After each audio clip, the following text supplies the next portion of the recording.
Hey guys, Timothy here once again for Sharp 11 Music. Second solo, second walkthrough of this week. We're going very hard at the end of the year. We thought it might be interesting to share some of our own stuff and what we do. So this is a solo by me over a tune by Jorre. The changes over which I have to solo are pretty Jorre had this idea of using a constant structure, in this case all major triads, over a bass note. So like the first chord is F, an F triad over G.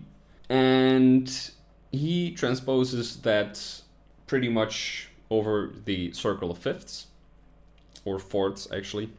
So the chords are F, B flat, B flat, B flat, B flat, F flat, B, A, augmented F. And they change in a 4/3 pattern. So every 3/16 notes there's a change in keys. Thanks, Jorre.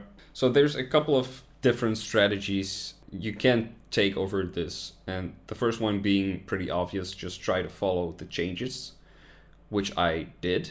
And then the second method would be to just generalize everything, and that would be F major or D minor. That's actually what Jorre asked me to do, to like pretty much generalize mainly, and that way the outside sound is being created by the chords underneath instead of the melody, which is an interesting concept.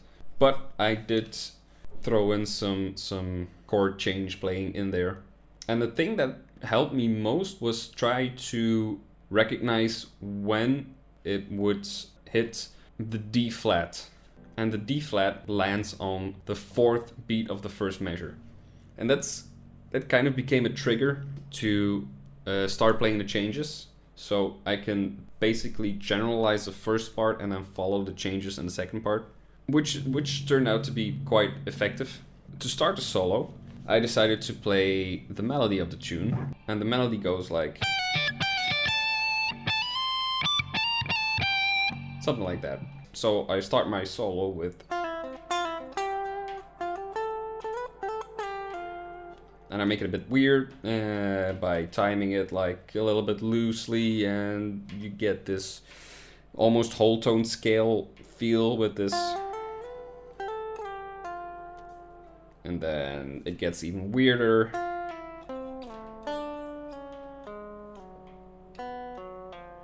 This kind of implies the chord changes, but not exactly. This is actually another generalized part, because the second half of the changes you could generalize in like F sharp, and then I wanted a change in texture, so I stayed in like a D minor thing.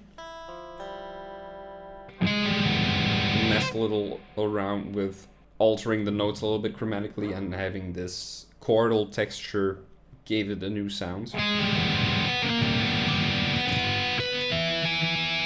All of this is going on while the rhythm section is playing the second rhythm of the polyrhythm. So in 4/3 you have 1, 2, 3, 1, 2, 3, but it's in 4, so 1, 2, 3, 4, 1, 2, 3, 4, 1. And the rhythm section is following this and leaving that behind. So it creates a very unsettling atmosphere, and by providing this little hook of the melody, you have a little bit more to grasp, to hold on to. That's the theory in any case. So after 8 bars, the regular beat kicks in, and I just play D minor pentatonic. Melody again.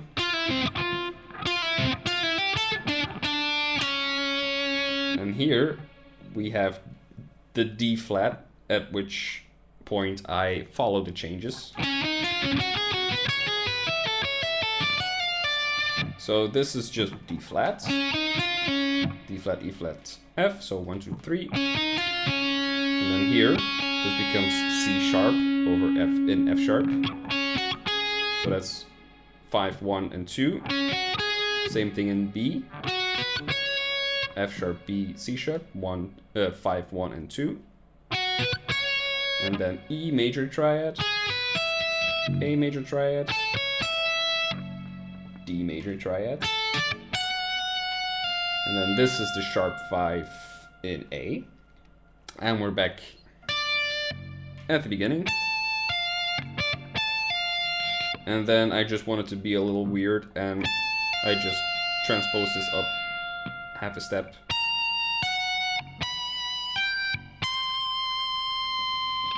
There's nothing more to it than that. And then I had this Holdsworth inspired line. And that's pretty much a finger pattern. So we have this major second and major third, so F, G, and B. And if you take this pattern and play it on the second string, this note, that's an F sharp, so that is located between these two.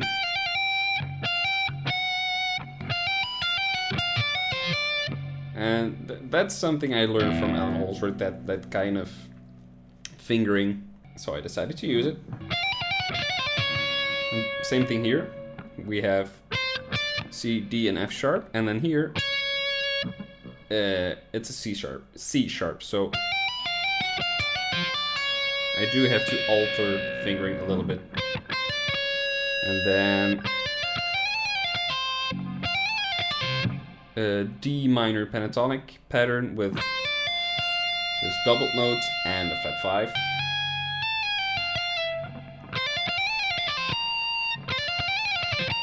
And then this is a G minor pentatonic pattern.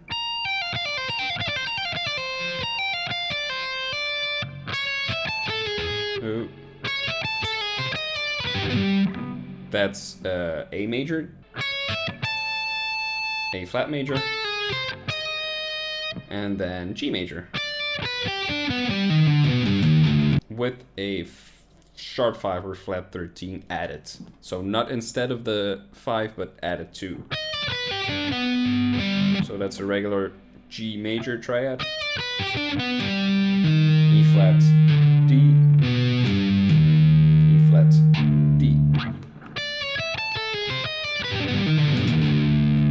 And then we have a tapping bit,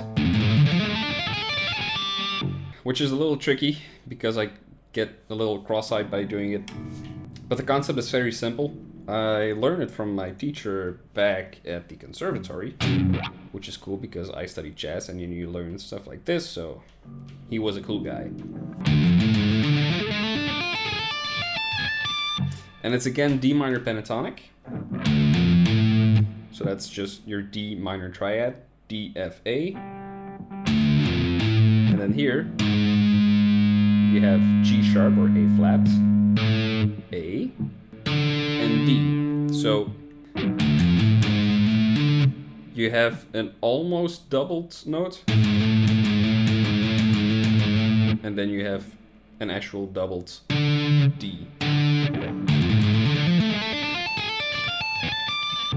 And that's just repeated over the octaves.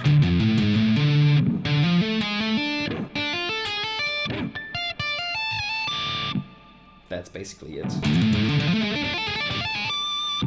And then we're staying in this pattern, sort of. But I do this. And then back down a half step. And then we have a little blues ending.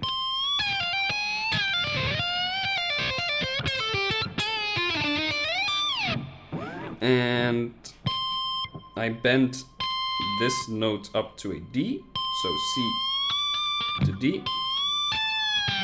And then I let go.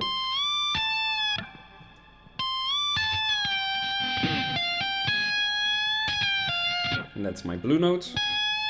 Bend it up to an A. And by letting it go, I'm back on my blue note to my 11.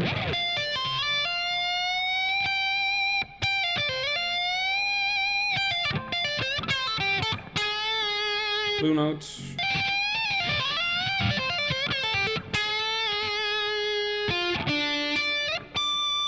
And then just basically D's in three different octaves. And by adding these little slurs, it gets a little bit more weird.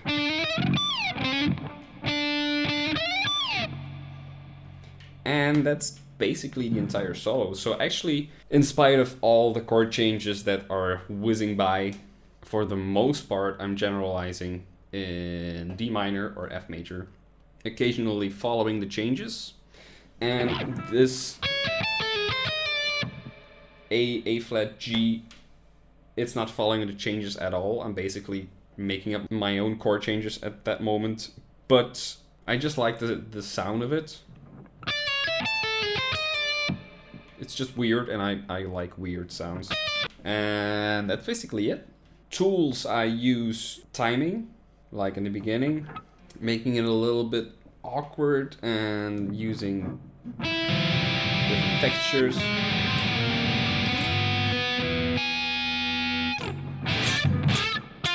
The way I play notes, that's a different thing.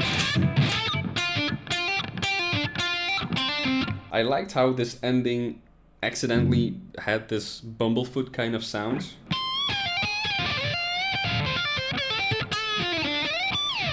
Obviously I'm nowhere near Bumblefoot's playing, but I like that bendy, slidey kind of thing. So anything I could do to make it sound interesting, that's basically what I was going for. And trying to keep in mind all the things I could use, all the tools at my disposal. It's not just the notes, it's also how you play them, blah blah blah, all that stuff. So that's about it. I hope you found this interesting. I hope maybe you had some ideas to use for your own soloing or whatever. Questions, comments, just let us know. Like, subscribe, or don't like. It's a free country, it's a free world. And check out Patreon for a lot more. And I will see you guys next time.